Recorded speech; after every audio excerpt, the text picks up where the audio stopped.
कंठमालं सरश्चन्द्रभालं महादैत्यकालं नभोनीलकायं दूरवारमायं सुपद्मासहायं भजेऽहं भजेऽहम्। ओम नारायणाय नमः। ओम विष्णवे नमः। बंधुगण, आज 8 अगस्ट श्रावण मास शुक्रवार चतुर्दशी तिथि। श्रावण मासरे मंत्र जपर बहुत महत्व रही। आज भगवान नारायण मंत्र जप कले नारायण कृपा प्राप्ति हुए, समस्त दुख दूर होता है मान्यता अच्छी। श्रावण मास अत्यंत पवित्र मास अटे। यही मासरे दान धर्म करने सहित भगवान मंत्र जप कले समस्त दुख कष्ट संकट विपत्ति मुक्ति मिले। तो नारायण का कृपा प्राप्ति यह शक्तिशाली मंत्र को आसंत श्रवण करवा। मान्यता अच्छी यह मंत्र को श्रावण मासरे जप कि श्रवण कले आर्थिक समस्या दूर हुए, धन संपत्ति प्राप्ति हुए, संकट मुक्ति मिले। सनातन धर्म सहित जोड़ी हुई रही लिसा महांती मोटिवेशनल लाइफ चैनल को सब्सक्राइब करी वीडियो को गोटे लाइक कर दिंतु एवं कमेंट रे ओम नारायणाय नमः ओम विष्णवे नमः निश्चय लिखंतु। ओम नमो भगवते महासुदर्शनाय वासुदेवाय धन्वन्तराय स्वाहा।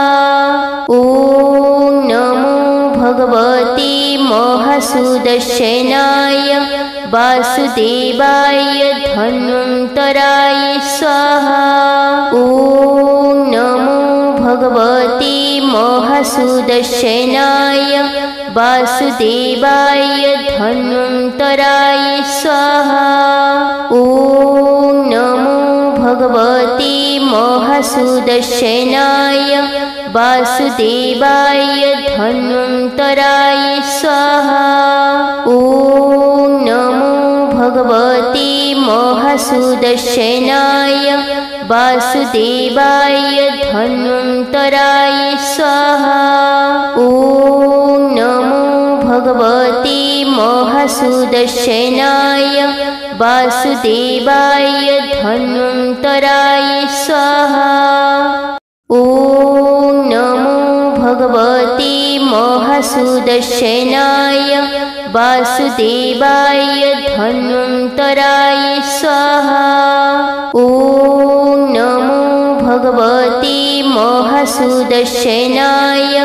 वासुदेवाय धन्वन्तराय स्वाहा। ओम नमो भगवते महासुदर्शनाय वासुदेवाय धन्वन्तराय स्वाहा।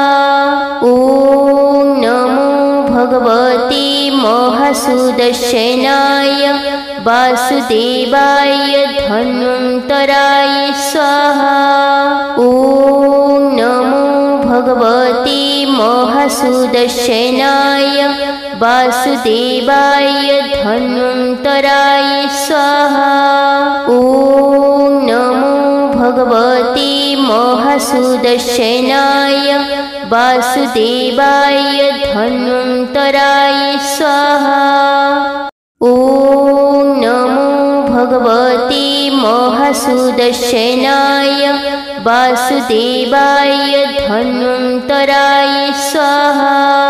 ओम नमो भगवते महासुदर्शनाय वासुदेवाय धन्वन्तराय स्वाहा। ओम नमो भगवते महासुदर्शनाय वासुदेवाय धन्वन्तराय स्वाहा। ओम नमो भगवते महासुदर्शनाय वासुदेवाय धन्वन्तराय स्वाहा। ओम नमो भगवते महासुदर्शनाय वासुदेवाय धन्वन्तराय स्वाहा।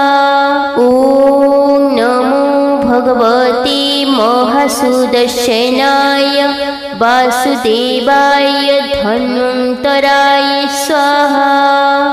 ओम नमो भगवते सुदर्शनाय वासुदेवाय धन्वन्तराय स्वाहा। ॐ नमो भगवते महासुदर्शनाय वासुदेवाय धन्वन्तराय स्वाहा। ॐ नमो भगवते महासुदर्शनाय वासुदेवाय धन्वन्तराय स्वाहा। ॐ नमो भगवते महासुदर्शनाय वासुदेवाय धन्वन्तराय स्वाहा। ॐ नमो भगवते महासुदर्शनाय वासुदेवाय धन्वन्तराय स्वाहा। ॐ नमो भगवते महासुदर्शनाय वासुदेवाय धन्वन्तराय स्वाहा। ॐ नमो भगवते महासुदर्शनाय वासुदेवाय धन्वन्तराय स्वाहा। ॐ नमो भगवते महासुदर्शनाय वासुदेवाय धन्वन्तराय स्वाहा। ॐ नमो भगवते महासुदर्शनाय वासुदेवाय धन्वन्तराय स्वाहा।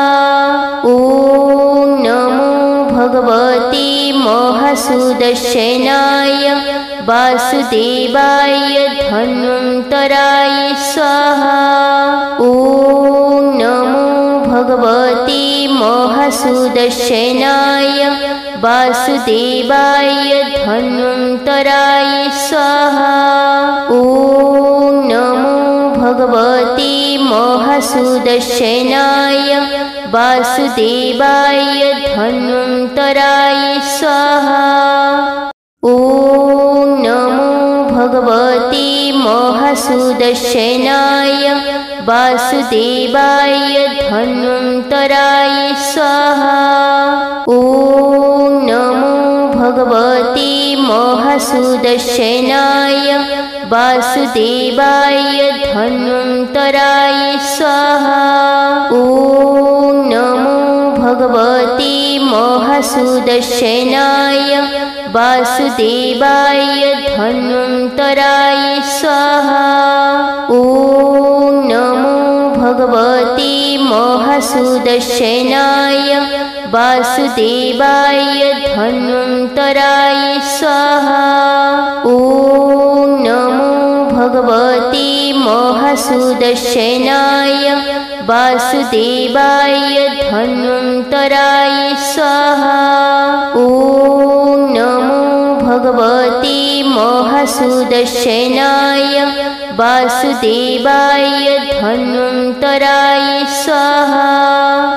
ॐ नमो भगवते महासुदर्शनाय वासुदेवाय धन्वन्तराय स्वाहा। ॐ नमो भगवते महासुदर्शनाय वासुदेवाय धन्वन्तराय स्वाहा। ॐ नमो भगवते महासुदर्शनाय वासुदेवाय धन्वन्तराय स्वाहा। ॐ नमो भगवते महासुदर्शनाय वासुदेवाय धन्वन्तराय स्वाहा। ॐ नमो भगवते महासुदर्शनाय वासुदेवाय धन्वन्तराय स्वाहा। ॐ नमो भगवते महासुदर्शनाय वासुदेवाय धन्वन्तराय स्वाहा। ॐ नमो भगवते महासुदर्शनाय वासुदेवाय धन्वन्तराय स्वाहा। ॐ नमो भगवते महासुदर्शनाय वासुदेवाय धन्वन्तराय स्वाहा। ॐ नमो भगवते महासुदर्शनाय वासुदेवाय धन्वन्तराय स्वाहा। ॐ नमो भगवते महासुदर्शनाय वासुदेवाय धन्वन्तराय स्वाहा। ॐ नमो भगवते महासुदर्शनाय वासुदेवाय धन्वन्तराय स्वाहा। ॐ नमो भगवते महासुदर्शनाय वासुदेवाय धन्वन्तराय स्वाहा। ॐ नमो भगवते महासुदर्शनाय वासुदेवाय धन्वन्तराय स्वाहा। ॐ नमो भगवते महासुदर्शनाय वासुदेवाय धन्वन्तराय स्वाहा। ॐ नमो भगवते महासुदर्शनाय वासुदेवाय धन्वन्तराय स्वाहा। ॐ नमो भगवते महासुदर्शनाय वासुदेवाय धन्वन्तराय स्वाहा। ॐ नमो भगवते महासुदर्शनाय वासुदेवाय धन्वन्तराय स्वाहा। ॐ नमो भगवते महासुदर्शनाय वासुदेवाय धन्वन्तराय स्वाहा। ॐ नमो भगवते महासुदर्शनाय वासुदेवाय धन्वन्तराय स्वाहा। ॐ नमो भगवते महासुदर्शनाय वासुदेवाय धन्वन्तराय स्वाहा। ॐ नमो भगवते महासुदर्शनाय वासुदेवाय धन्वन्तराय स्वाहा। ॐ नमो भगवते महासुदर्शनाय वासुदेवाय धन्वन्तराय स्वाहा। ॐ नमो भगवते महासुदर्शनाय वासुदेवाय धन्वन्तराय स्वाहा।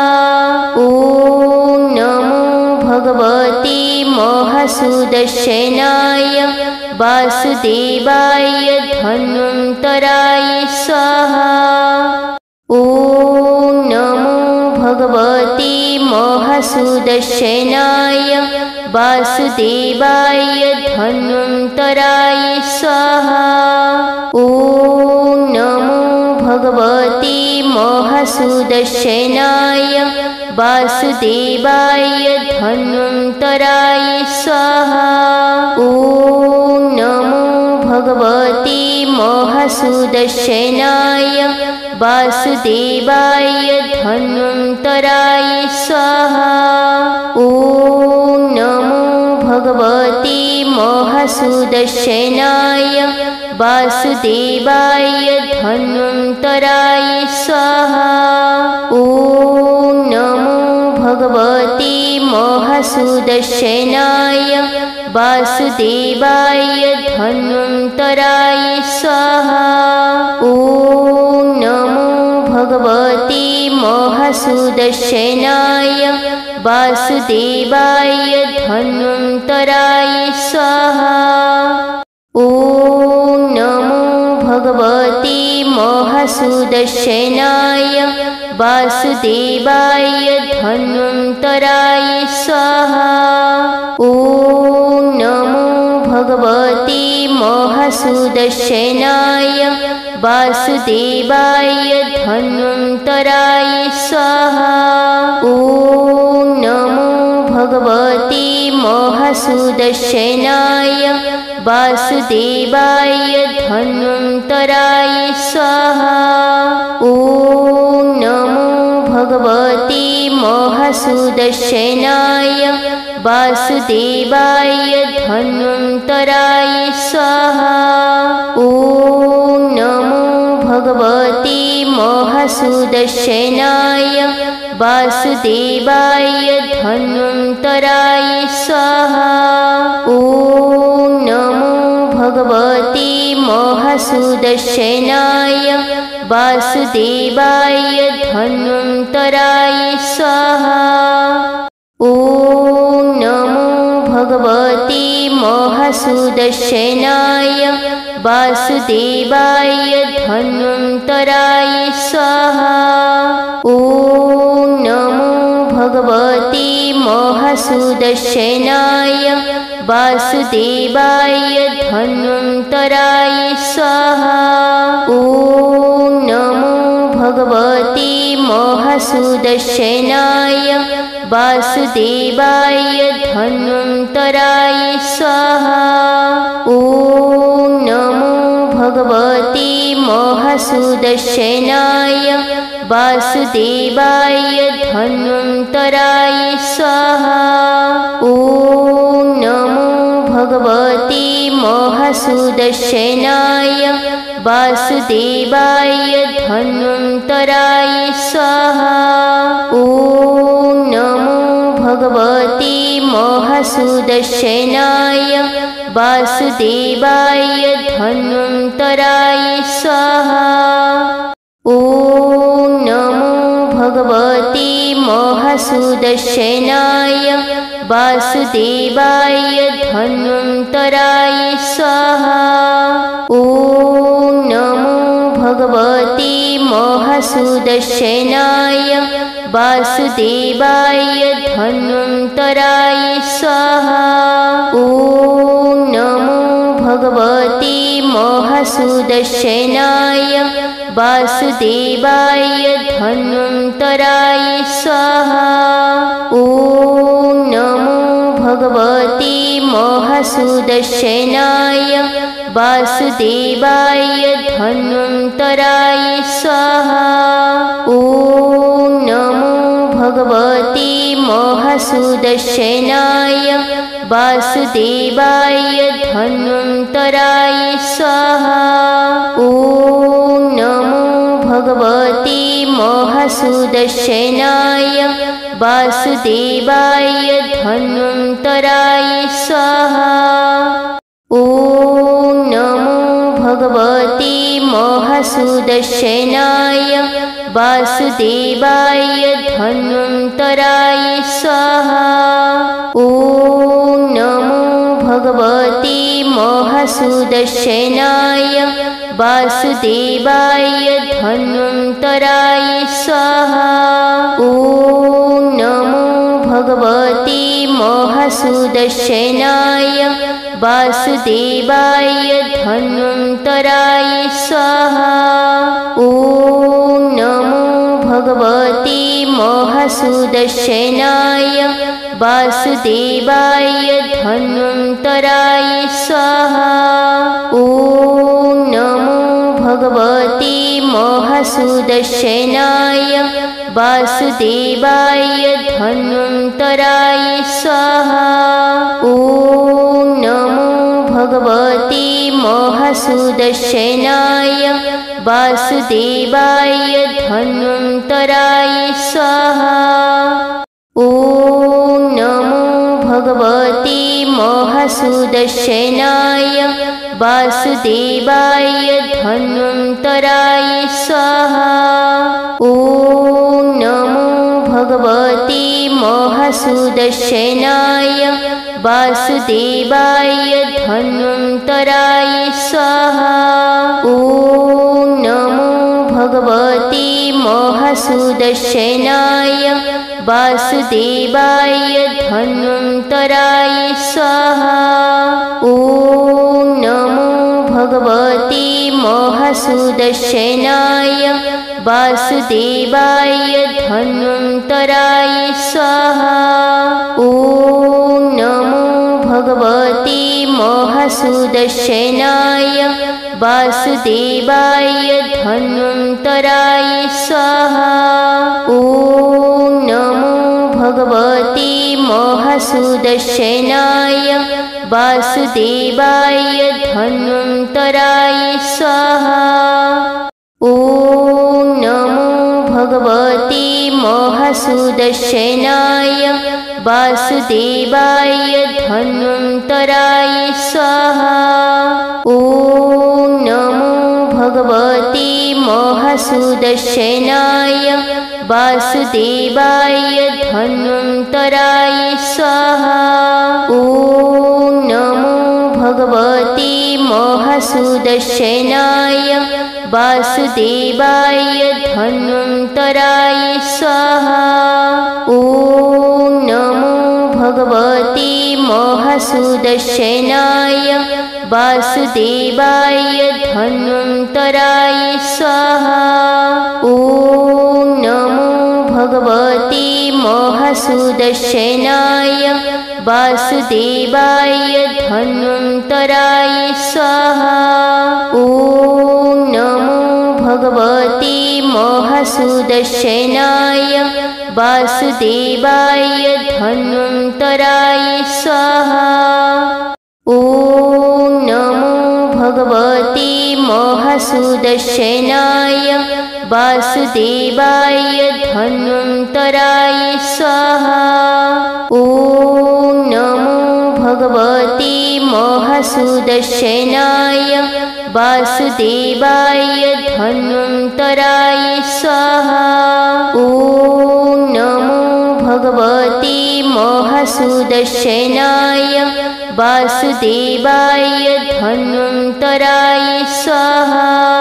ॐ नमो भगवते महासुदर्शनाय वासुदेवाय धन्वन्तराय स्वाहा।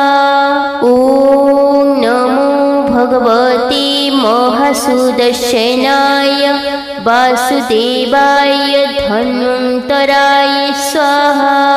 ॐ नमो भगवते महासुदर्शनाय वासुदेवाय धन्वन्तराय स्वाहा।